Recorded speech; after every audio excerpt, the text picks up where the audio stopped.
When most people think of ancient South America, they think of Peru, Machu Picchu, the Nazca lines, the Inca Empire stretching across the Andes like something out of a legend. But just to the south, Bolivia has been sitting on mysteries that are in many ways even harder to explain. And most people have never heard of any of them. This is a country where archaeologists have uncovered sites so unusual that they have spent decades arguing about who built them and why. Where entire cities sat completely unknown to the modern world until just a few years ago. Where carvings exist that fit no known tradition, and structures were raised in locations that make very little practical sense. And the further researchers push into this landscape, the more questions seem to appear. Tonight, we are going to travel across Bolivia together, covering 5 ancient sites that have never quite received the attention they deserve. Some of what we are going to look at is still being excavated. Some of it was only discovered recently. And some of it has been studied for decades without a satisfying conclusion. Running through all of it is the same question, one that nobody has been able to fully answer yet. Who was actually here, and what were they capable of? So get comfortable, grab a snack, and let's get into it. Because Bolivia is not what most people expect. And by the end of this video, you'll understand why it should be getting a lot more attention than it does.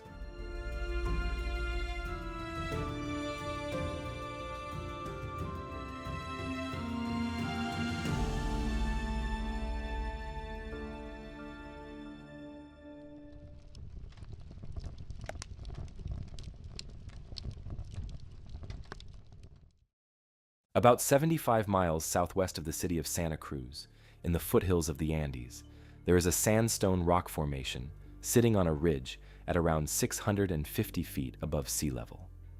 From a distance, it looks like an ordinary outcrop, the kind of thing you would drive past without a second thought. Up close, the whole picture changes.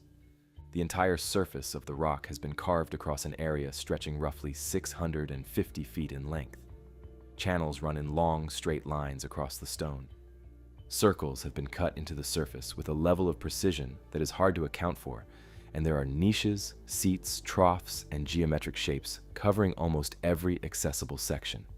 Running along much of its length is a feature researchers have come to call the serpent spine, a long carved ridge that winds across the formation like the backbone of something enormous.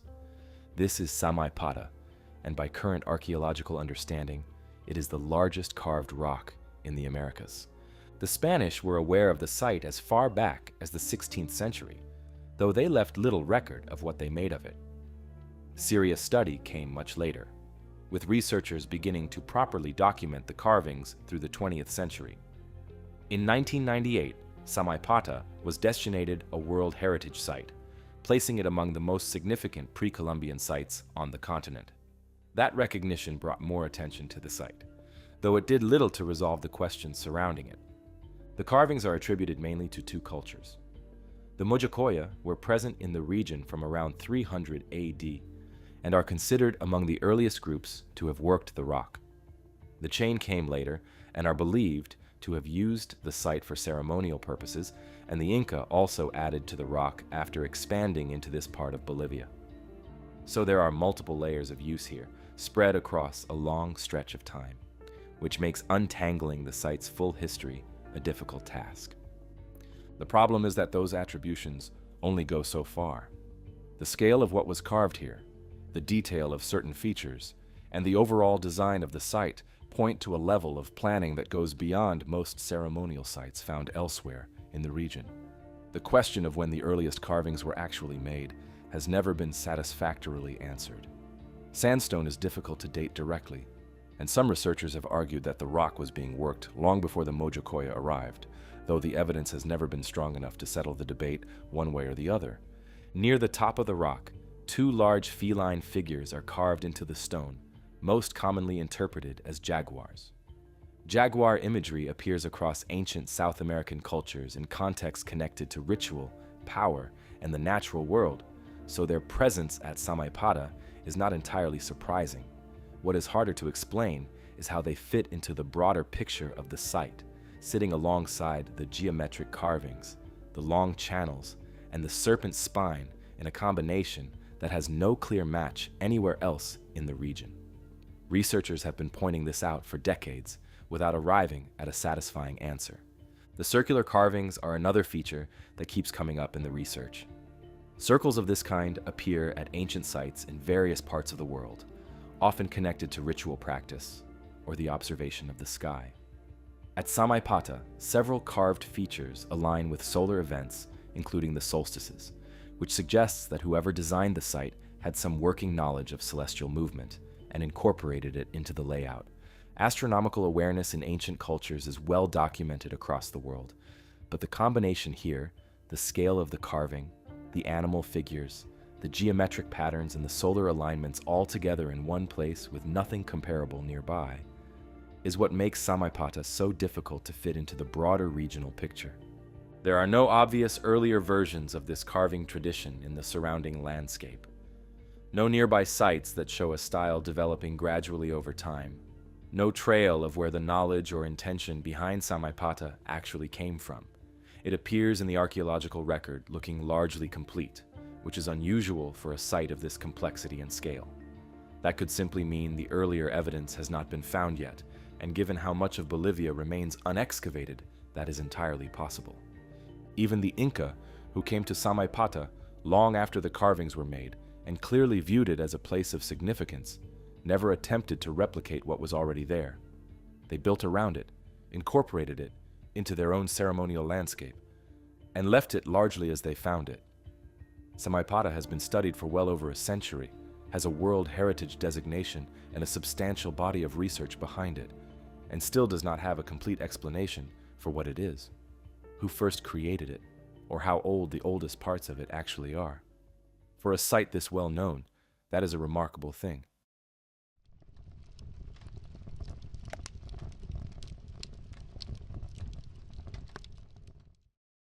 To reach the next site, you need to travel in almost the opposite direction from Samaipata, west across the country and up onto the Altiplano, the vast high plain running through the heart of the Andes, at an average elevation of around 12,000 feet above sea level. The landscape up here is open and wide, the horizon stretching far in every direction, and to the north, the surface of Lake Titicaca sits against the mountains like an inland sea. It is one of the most striking landscapes in South America, and it has been a center of human civilization for a very long time. Around 6 miles south of the ancient city of Tiwanaku, in an area most people traveling through the region would pass without stopping, sits a site called Pokotia.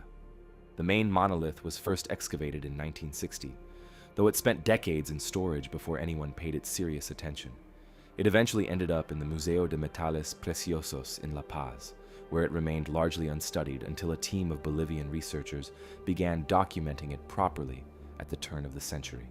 In December 2001, archaeologist Bernardo Biados led a team that photographed the front and back of the statue in detail for the first time, and what they found changed the conversation around the site considerably. The monolith depicts a male figure standing upright with his arms at his sides, wearing what appears to be a loincloth, armbands, and some form of headdress. The face has almost entirely eroded away, and the statue is broken at both the feet and the neck. Across the legs, thighs, hands, and back of the figure, however, the carved symbols remain largely intact. It is these symbols that have generated most of the debate around Pokotia, and that debate has been running ever since Biados and his team brought them fully to light. To understand where Pokotia fits historically, it helps to know what the Lake Titicaca Basin looked like long before the Inca arrived. The area around the lake was home to a succession of cultures stretching back thousands of years, each leaving their mark on the landscape. The Chiripa were active here from around 800 BC, building sunken ceremonial courts and producing some of the earliest monumental architecture in the region. The Pucara culture followed, flourishing between roughly 200 BC and 200 AD, and developing a distinct artistic tradition that included large carved stone figures. Both of these cultures fed into what eventually became Tiwanaku, which dominated the region from around 500 AD to 900 AD and extended its influence across a vast stretch of the Andes.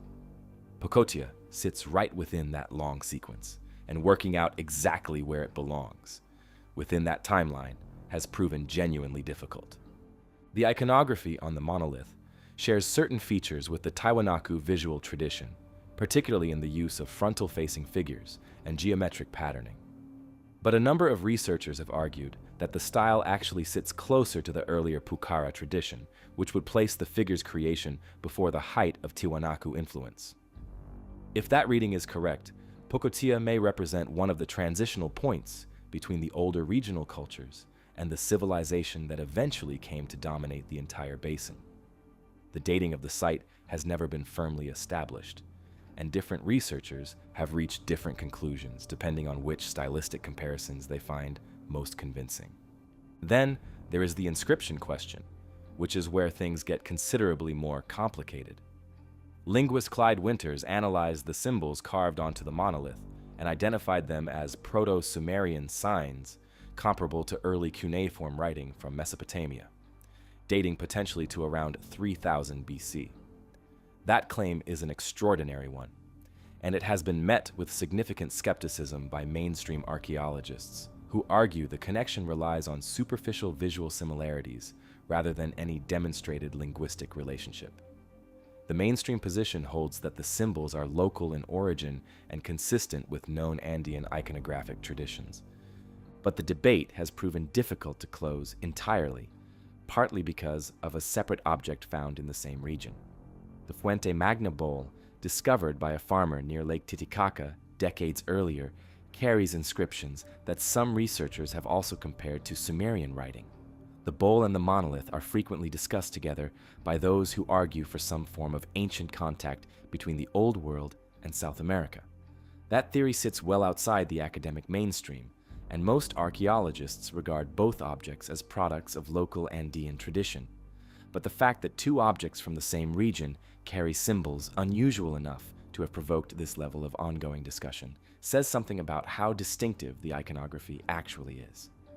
What the monolith almost certainly represents, regardless of where you land on the inscription debate, is an oracle figure.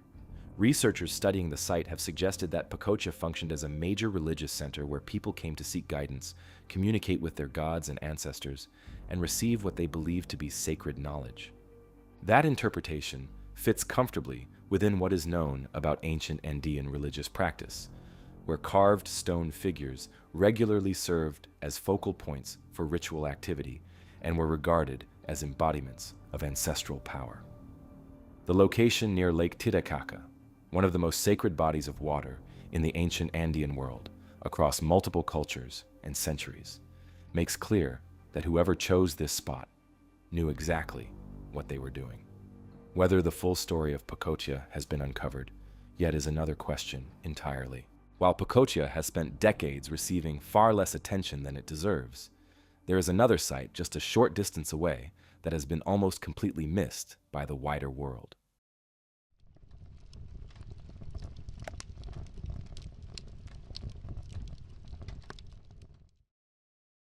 It does not appear in most documentaries. It rarely comes up in popular discussions of ancient South America. And yet the archaeology coming out of it over the past 2 decades has genuinely surprised the researchers working there. The site is called Khonkho Wankane, and it sits on the southern Altiplano, roughly 30 miles south of Lake Titicaca on the flat open plain that stretches toward the Chilean border. At first glance, there is not much to see. The land is dry, open, and remote, the kind of place that gives no obvious sign it was ever home to anything remarkable. But beneath the ground and spread across the plain, the remains of one of the most important ancient ceremonial sites in Bolivia have been sitting largely untouched for over 1,000 years. Serious excavation began in the early 2000s, led by a team from the University of Chicago working alongside Bolivian archaeologists. What they found as the work went on was far larger and more complex than the site's reputation suggested. At the center of Khonkho Wankane is a series of large, sunken courts, rectangular enclosures dug into the earth and lined with carefully cut stone. Sunken courts like these appear at several major sites around the Lake Titicaca Basin, most famously at Tiwanaku itself, and finding them here placed Khonkho Wankane firmly within the same ceremonial world. These were not simple open areas. They were carefully designed spaces, built to shape and frame the rituals taking place inside them. Standing within and around these courts were large carved stone monoliths. Several have been recovered at the site in varying states of preservation, and they share certain features with the Tiwanaku sculptural tradition, while also showing stylistic traits that appear to be older. That is an important detail, because it points to Khonkho Wankane being active and significant, before Tiwanaku had reached the height of its power, placing it among the earlier generation of major sites that helped shape the region. The water systems found at the site have also drawn a lot of attention from researchers. Living on the Altiplano is not straightforward. The seasons shift dramatically, with heavy rain for part of the year and long, dry stretches that make reliable access to water a constant challenge. At Khonkho Wankane, evidence of a managed water system has been found, including channels and storage features built to deal with exactly these conditions. Putting something like that together takes planning, coordination, and a community large enough to carry it out. It is not the kind of thing a small or loosely organized group of people builds. What comes through clearly from the excavations is that Khonkho Wankane was not just a single building or a small cluster of structures.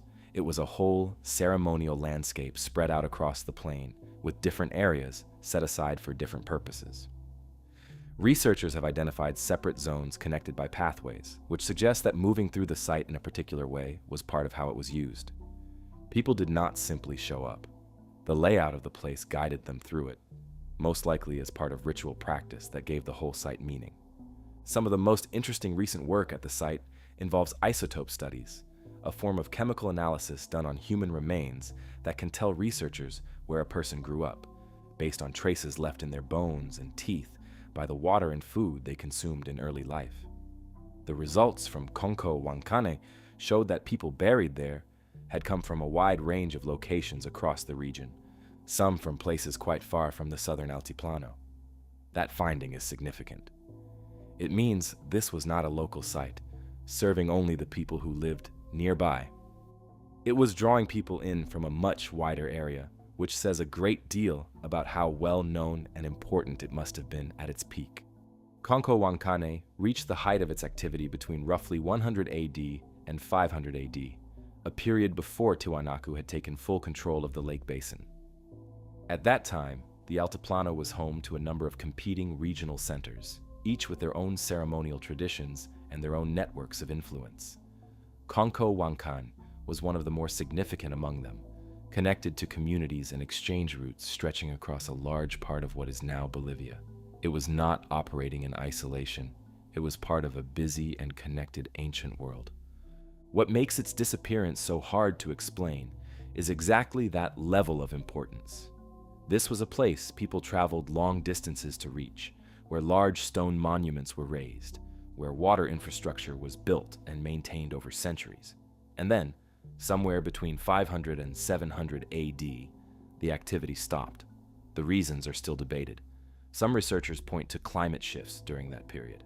Others suggest that as Tiwanaku grew in power, it pulled authority and population toward its own center, leaving sites like Khonkho Wankane without the support they needed to continue. Whether it was abandoned, absorbed, or simply left behind as the world around it changed, the archaeology has not yet given a clear answer. Not every ancient mystery in Bolivia comes down to carvings or buried cities. Sometimes the mystery is the place itself, and the sheer fact that anyone chose to build there at all.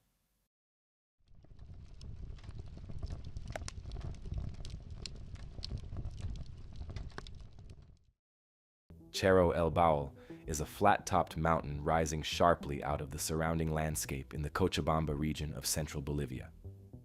It is not an easy place to reach today, and it would have been considerably harder to access in the ancient world. The slopes are steep, the elevation is significant, and getting any kind of building material up there would have required an enormous amount of effort. And yet, at some point in the pre-Inca period, someone decided this mountain was exactly where they wanted to build, and they built on a substantial scale. The settlement at the top of Cerro El Baúl is not a small outpost or a simple lookout point.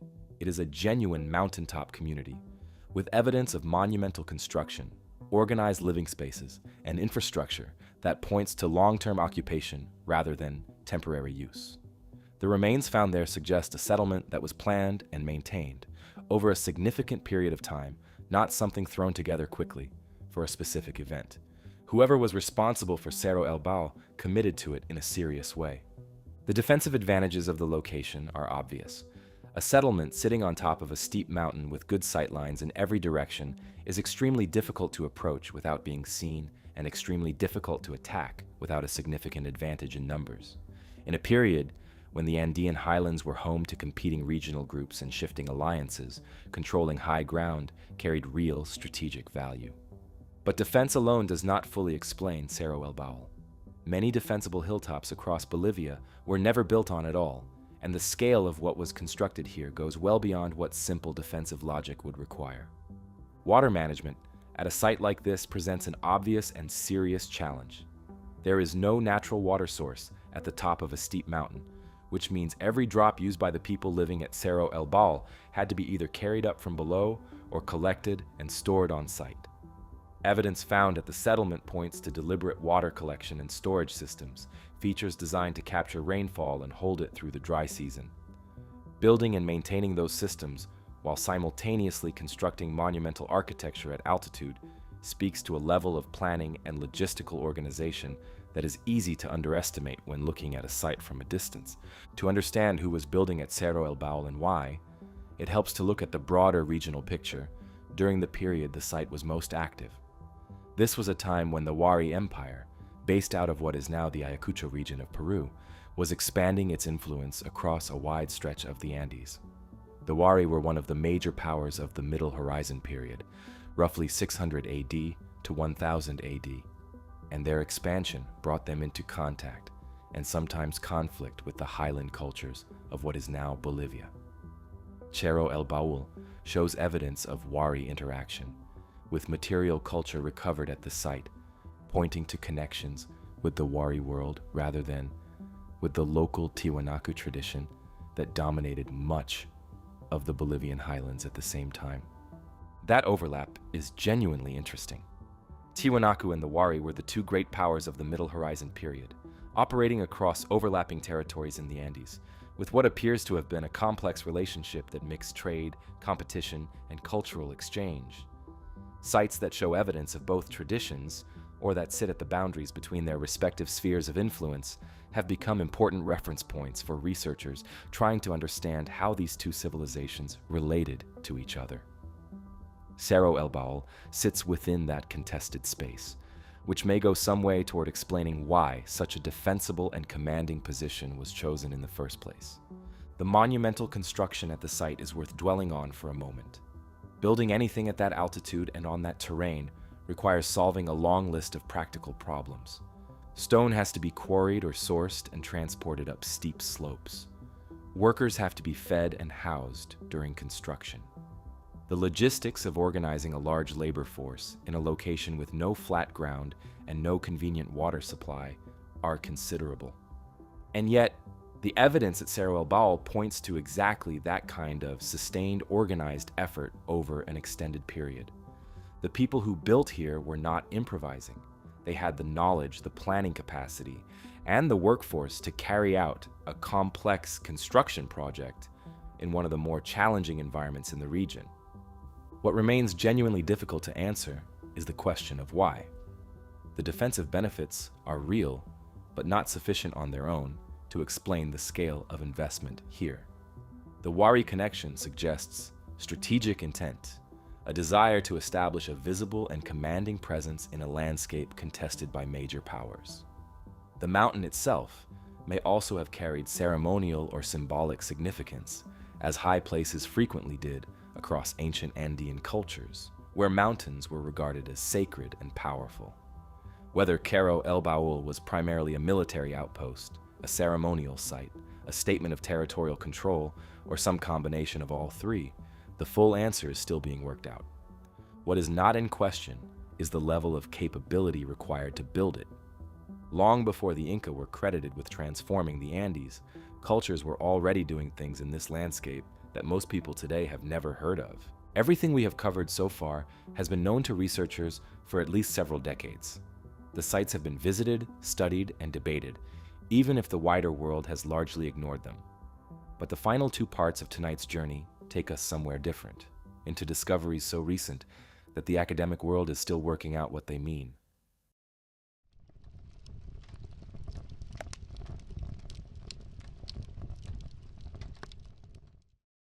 In the far north of Bolivia, a long way from the highlands and the altiplano, the landscape changes completely. The mountains fall away, and the land flattens out into a vast tropical plain called the Llanos de Moxos, a seasonally flooded savanna roughly the size of Germany that sits in the upper reaches of the Amazon basin. For most of modern history, this region was regarded as a remote and sparsely populated wilderness, a place that had never supported large or complex human settlement. The environment seemed to make that obvious. Seasonal flooding covered enormous stretches of the plain for months at a time, and the dense vegetation made large-scale survey work close to impossible on the ground. That assumption turned out to be wrong. In 2022, a team of researchers published a paper in the journal Nature that announced one of the most significant archaeological discoveries in South America in recent memory. Using LiDAR technology, which works by firing millions of laser pulses from an aircraft and measuring how they bounce back to build a detailed picture of the ground below, the team had mapped the landscape beneath the forest canopy of the Llanos de Moxos in a level of detail that had never been possible before. What the data revealed stopped them in their tracks. Beneath the trees and the seasonal floodwaters, spread across an area of hundreds of square miles, was the unmistakable outline of a fully developed urban civilization. Not a collection of villages, not a scattering of small settlements, an interconnected network of large urban centers, linked by a system of causeways that stretched for miles across the plain, surrounded by reservoirs, canals, and raised agricultural fields, with pyramid structures rising from the landscape at multiple points across the network. It was, by any measure, a major ancient city system, and until that paper was published, nobody knew it was there. The culture responsible for all of this is known as the Casarabe, and they had been active in the Llanos de Moxos for a considerable stretch of time. The Casarabe culture is currently dated to between roughly 500 AD and 1400 AD, meaning they were building and maintaining this landscape for the best part of 1,000 years. Population estimates based on the scale of the settlement network suggest the region supported tens of thousands of people at its height, possibly more. This was not a marginal or peripheral society scraping a living from a difficult environment. It was a large, organized, and clearly sophisticated civilization that had developed highly effective ways of living in a landscape that most outsiders would have written off as unworkable. The causeways are one of the most striking features revealed by the LiDAR data. Some of them stretch for several miles across the plain, connecting the larger urban centers to smaller surrounding settlements and creating a transport and communication network across a region that floods for months every year. Building raised causeways of that length across a seasonal floodplain requires understanding the landscape in considerable depth, knowing exactly how the water moves, where it rises and where it drains, and engineering structures that can handle those conditions year after year. The Casarabe clearly had that understanding because the causeways worked. They held up across centuries of use. The reservoirs are equally impressive. Managing water on a seasonal floodplain is a paradox in some ways. There is too much water for part of the year and not enough for the rest of it. The Casarabe solved that problem by building a network of reservoirs and canals, designed to capture and hold water through the dry season, ensuring a reliable supply for agriculture and daily life, even when the rains had stopped. That kind of water management infrastructure does not appear overnight. It reflects generations of accumulated knowledge about the landscape and the engineering capability to act on that knowledge at scale. The pyramid structures identified in the LiDAR data add another layer to the picture. Several of the larger urban centers in the Casarabe network feature raised platform mounds and pyramid-like structures that would have dominated the surrounding flat landscape. Their purpose has not been fully established through excavation yet, but in the context of other ancient Andean and Amazonian cultures, structures of this kind were almost always tied to ceremonial and political life, serving as the physical expression of power and belief at the center of a community. What makes the Casarabe discovery so striking, beyond the scale of what was found, is how completely it was hidden. This was not a civilization that left only faint traces in the landscape. It built causeways miles long, raised pyramids, dug reservoirs, and sustained a large urban population across a huge area of land for centuries. And the modern world had absolutely no idea. The vegetation of the Amazon basin and the assumption that such environments could not have supported complex societies had kept the entire thing out of sight. The LiDAR survey did not just find a new site. It overturned a long-held picture of what pre-Columbian Amazonia actually looked like, and researchers are still adjusting to what that means. The Casarabe discovery proved something important, that the tools we use to look at the ancient world matter just as much as the places we choose to look. For most of history, the Llanos de Moxos was considered empty. One aircraft equipped with the right technology changed that completely. And that raises an obvious question about everywhere else in Bolivia that has not yet been looked at in the same way. Which brings us back to Samaipata.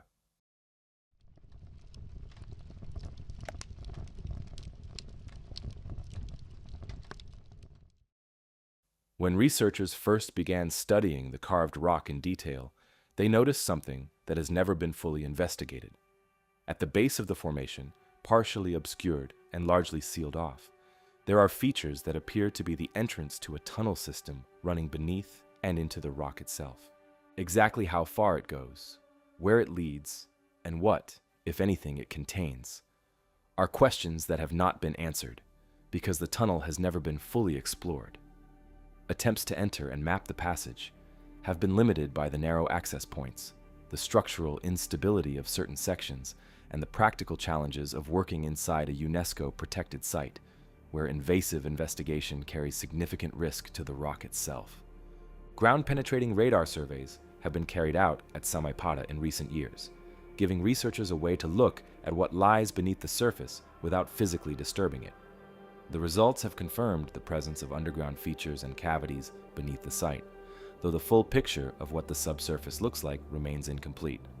Whether the tunnel system is a natural feature of the sandstone formation that was later incorporated into the site's ceremonial design, or whether it was deliberately cut as part of the original construction, is something that current survey work has not been able to determine.